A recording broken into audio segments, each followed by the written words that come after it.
Hello everyone, rank study YouTube channel पे आपका स्वागत है। इस वीडियो में हम लोग जो जीके जीएस का क्वेश्चन देख रहे हैं, जो भी रेलवे में प्रीवियस ईयर का आपका क्वेश्चन आया हुआ है उसका हम लोग डिस्कशन कर रहे हैं। ये आपका जो है 16वां पार्ट है। इससे पहले 15 पार्ट का डिस्कशन हो चुका है, जिसमें हम लोग 505 क्वेश्चन तक डिस्कशन कर चुके हैं। ठीक है, तो आज आपका शुरू होगा 506 क्वेश्चन से। ठीक है, डेली हम लोग जो है 25 से 30 क्वेश्चन का डिस्कशन करते हैं। उसको आपको टेस्ट के रूप में दिया जाता है टेलीग्राम चैनल पे और व्हाट्सएप ग्रुप में। तो जो नहीं है टेलीग्राम चैनल पे, उसका लिंक जो है इस वीडियो के नीचे दे दिया जाएगा, वहाँ पे आप ज्वाइन कीजिए। वहाँ पे टेस्ट का फॉर्मेट पहले दे दिया जाता है, उसके बाद डिस्कशन बाद में होता है। ठीक है, तो हम लोग 505 नंबर क्वेश्चन तक देख लिए थे। अब देखते हैं 500 का डिवीजन, एक बार रिवीजन फिर से कर देते हैं। 505 का बोल रहा है कि मालगुडी डेज जो है ये क्या है, एक बुक है, किस लेखक के कार्यों पर आधारित है। तो किस लेखक के कार्यों पर आधारित है, तो ये आपका आर के नारायणन। ठीक है, आर के नारायणन जो है ये बुक लिखे थे। तो उस बुक पे एक जो है टीवी सीरियल बना था। ठीक है, तो वही बोल रहा है कि टीवी सीरियल जो बना था वो किस मालगुडी नाम से, तो वो कौन से बुक, किसके बुक पे आधारित है, तो ये आपका आर के नारायण। ठीक है, आपको हर क्वेश्चन का टाइम दिया जाएगा, उसके बाद हम लोग डिस्कशन करेंगे। देखिए, बोल रहा है कि सहिष्णुता के अभ्यास में, इसको बड़ा कर देते हैं, सहिष्णुता के अभ्यास में उसका दुश्मन ही उसका सबसे अच्छा शिक्षक होता है। तो ये शब्द किसके हैं? Gautam Buddha, Mahatma Gandhi, Barack Obama, Dalai Lama. Answer बताइए, 3 सेकंड का आपको टाइम मिलेगा। तो इसका आंसर क्या हो जाएगा आपका डी। ठीक है ना, आपका दलाई लामा। दलाई लामा का ही कहना था कि जो आपका सहिष्णुता होता है, उस समय अगर आपका दुश्मन जो है एक शख्स आपका टीचर होता है, मतलब उससे सीखने को मिलता है आपको। ठीक है, तो आंसर क्या हो जाएगा यहाँ पे डी, दलाई लामा, जो कि जानते हैं तिब्बती धर्मगुरु हैं। उसके बाद देखिए क्या बोल रहा है क्वेश्चन में। 507 नंबर क्वेश्चन बोल रहा है कि PNR का पूरा नाम क्या है, फुल फॉर्म। देखिए आंसर,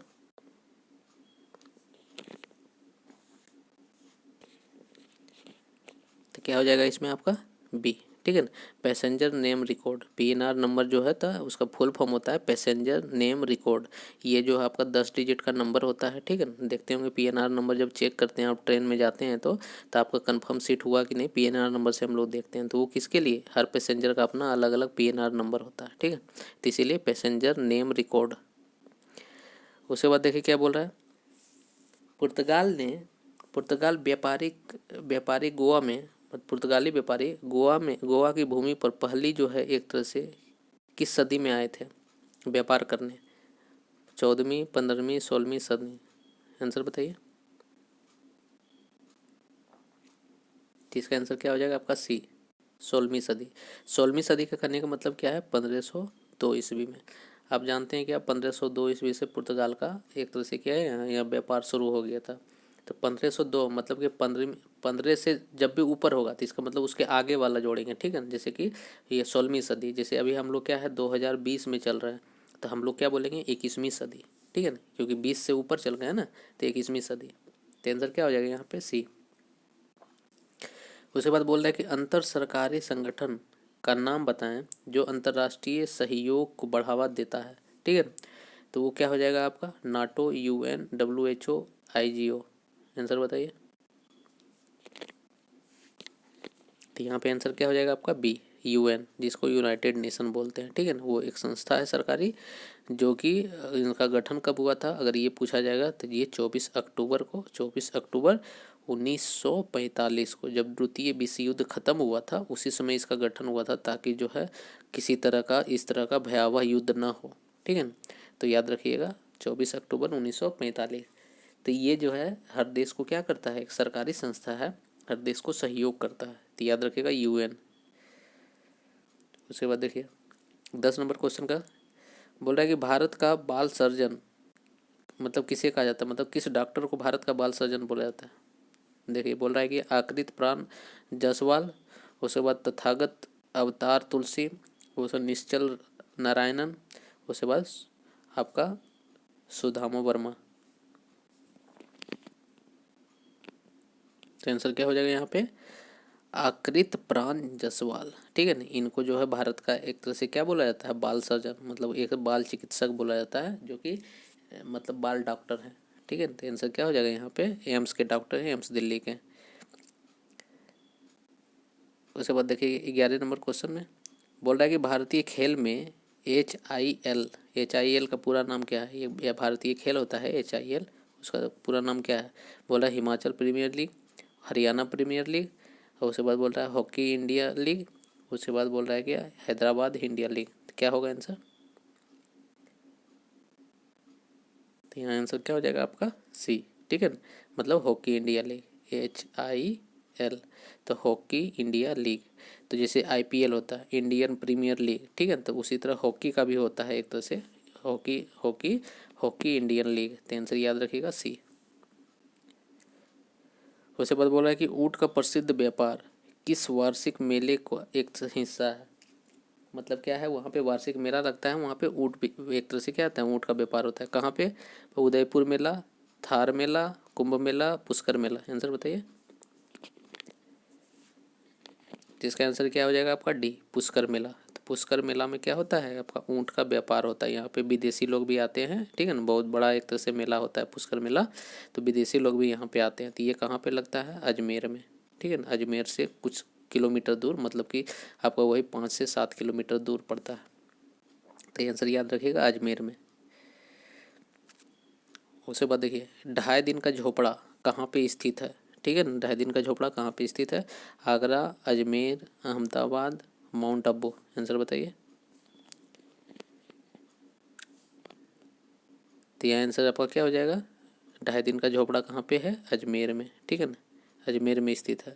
अजमेर से मतलब कि अजमेर के कुछ दूरी पे है, लेकिन अजमेर जगह का नाम है। तो याद रखिएगा, अगर ये पूछा जाएगा 2.5 दिन का झोपड़ा किसने बनवाया था, तो कुतुबुद्दीन ऐबक, ठीक है ना, कुतुबुद्दीन ऐबक, याद रखिएगा। उसका मेक इन इंडिया का प्रतीक लोगो किसका बना हुआ है। बोल रहा है क्या, कॉन्स से बने शेर का, स्टील से बने चील का, कपास से बने चक्र का, खादी से बना बाघ का। आंसर बताइए। तो ये आंसर क्या हो जाएगा आपका ए, कॉन्ग से बना शेर। जानते हैं कि शेर आपको दिखता है, ठीक है, आपको क्या है, शेर दिखता है। तो वो शेर में देखते होंगे मशीन पूरा लगा होता है। तो ये जो कॉन्ग्स होता है वो मशीन ही होता है, ठीक है, मशीन पूरा लगा हुआ था, ठीक है। तो अब देखते होंगे कहीं पे क्या है, गियर रहता है, कहीं बैरिंग है, कहीं गियर है। तो इस तरह से क्या है, पूरा भरा हुआ। तो उसी उसी से बना हुआ था। आंसर क्या हो जाएगा यहाँ पे आपका ए, ठीक है ना, कॉन्ग से बने शेर। उसके बाद बोल रहा है कि भारत में मीठे पानी की सबसे बड़ी झील जो है निम्नलिखित में से कौन सी है। बोल रहा है कि डल झील है आपका, उसके बाद क्या कर रहा है, थोल झील है, उसके बाद पुष्कर झील है, वेलूर झील है। आंसर बताइएगा। तो आंसर यहाँ क्या हो जाएगा आपका टी, वुलर झील, ठीक है ना। वुलर झील कहाँ पड़ता है, ये आपका जम्मू कश्मीर में, कश्मीर में पड़ता है। और कौन से नदी पे पड़ता है अगर बोला जाए तो झेलम नदी पे, याद रखिएगा वुलर झील, डी।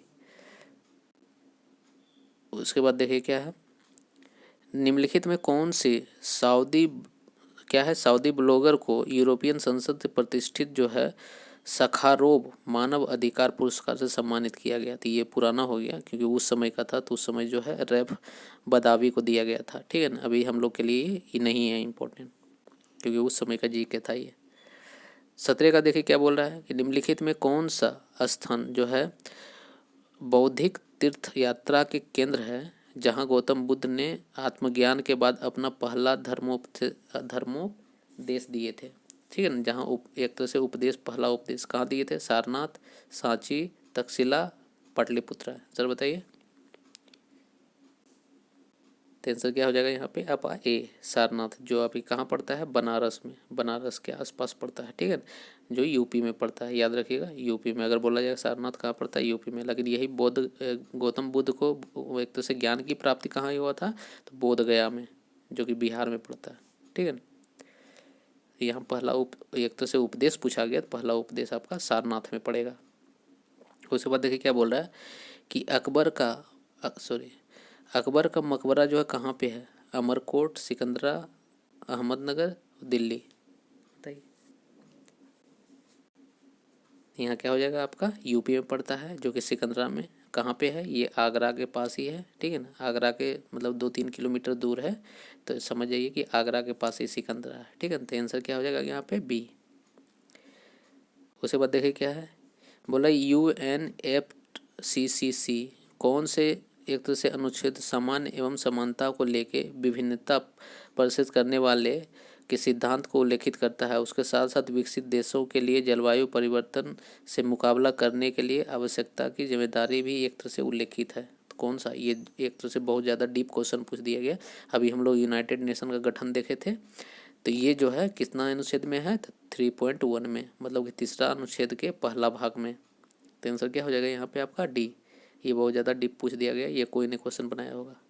तो कोई कोई होता है बहुत सारा क्वेश्चन, एक दो क्वेश्चन ऐसा होता है कि पूछ दिया जाता है आउट ऑफ सिलेबस। उसके बाद बोल रहा है कि भारत के चुनाव के दौरान आचार संहिता, ठीक है ना, आदर्श आचार संहिता को कौन लागू करता है? तो आंसर बताइए।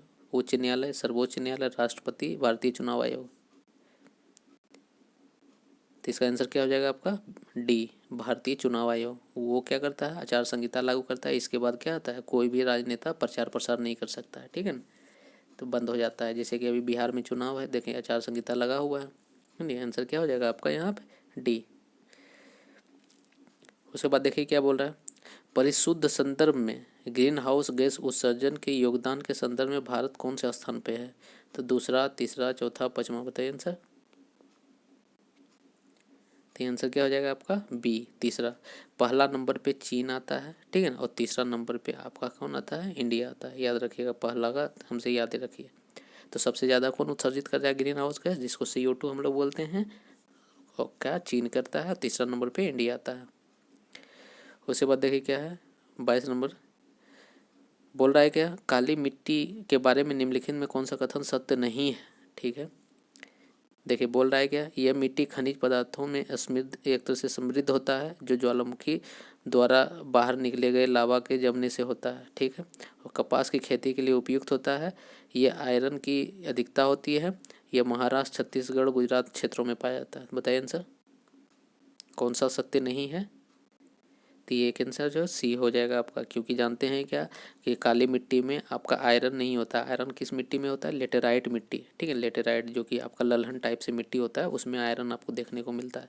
तो यहाँ क्या हो जाएगा, गलती, गलत क्या है, तो आपका यहाँ सी, ठीक है। उसके बाद 23 नंबर में देखिए, 23 नंबर पे बोल रहा है कि सार्क सूफी समारोह, ठीक है ना, जो कि सूफी नृत्य, संगीत, कविता के 3 दिवसीय एक तरह से यहाँ पे हो रहा था आनंदोत्सव का उद्घाटन निम्नलिखित में किस शहर से, भारत के किस शहर में किया गया? कब का बात है, 2016 में हुआ था, ठीक है ना, उसी समय का बात है।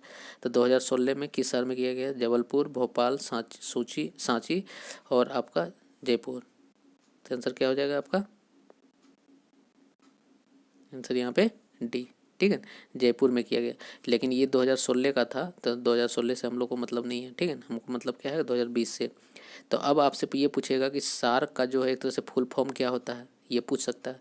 तो इसका फुल फॉर्म होता है south Asia association for regional corporation, ठीक है, ये सार्क का क्या होता है, आपका फुल फॉर्म होता है।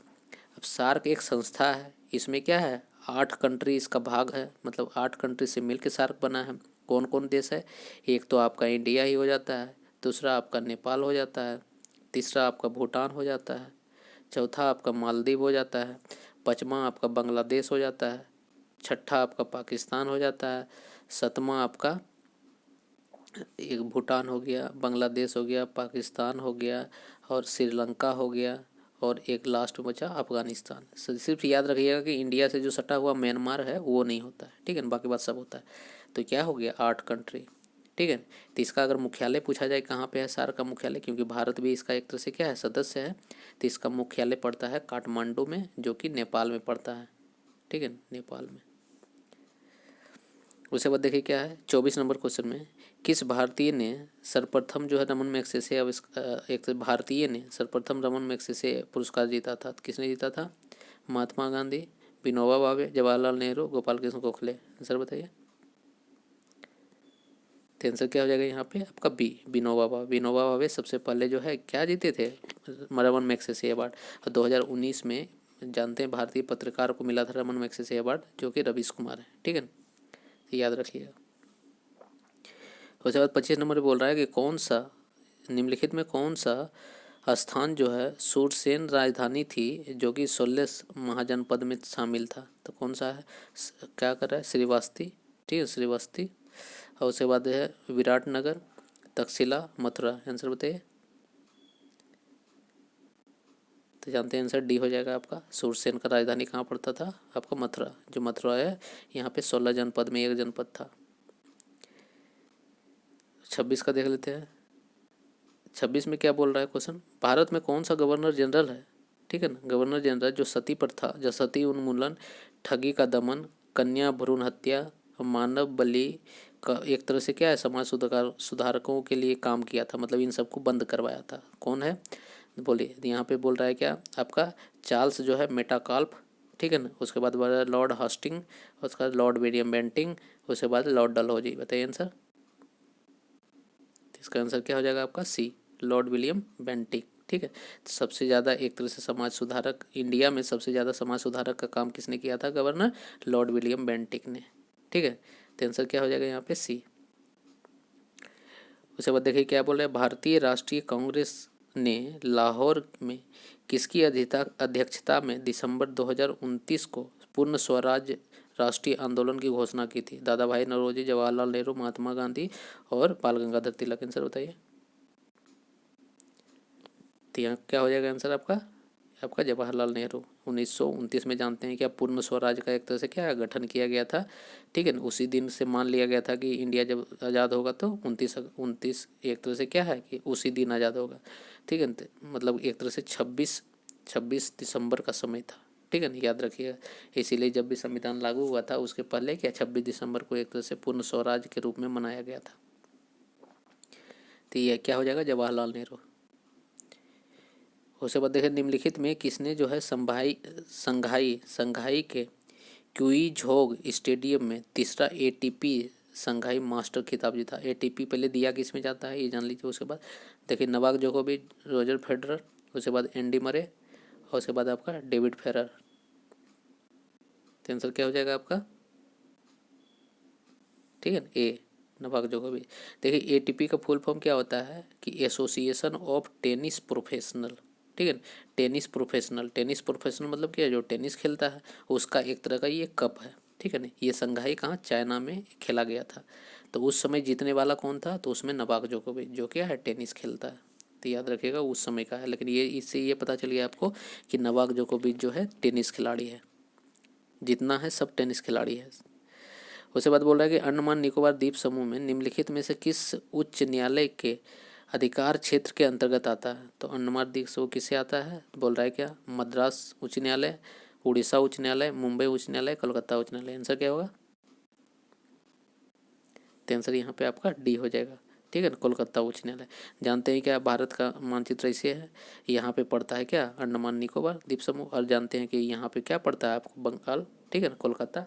तो कोलकाता का ही सबसे पुराना एक तरह से सिटी है, तो वहाँ का ही एक तरह से क्या है शासन चलता है यहाँ पे, ठीक है। तो याद रखिएगा दोनों एक ही साइड है। तो बाकी बात देखिए उड़ीसा है बगल में, उसके बाद मुंबई तो इधर पड़ जाता है, ठीक है ना, मद्रास भी आपका नीचे पड़ जाता है। तो सबसे एक तरह से सटीक आंसर क्या है, मतलब कि किसका चलता है? तो आप याद रखिएगा कोलकाता का एक तरह से वहाँ। उसके बाद बोल रहा है कि ड्यूमा जो है किस देश के संसद का नाम है?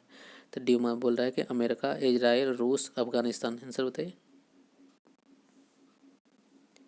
तो आंसर क्या हो जाएगा आपका? डी, अफगानिस्तान का जो संसद का नाम है वो क्या है? डीमा है। जैसे कि अमेरिका के संसद का नाम व्हाइट हाउस है ना, व्हाइट हाउस। तो उसी तरह जैसे भारत के संसद का नाम पार्लियामेंट है, तो उसी तरह क्या है कि अफगानिस्तान के संसद का नाम क्या है? ड्यूमा।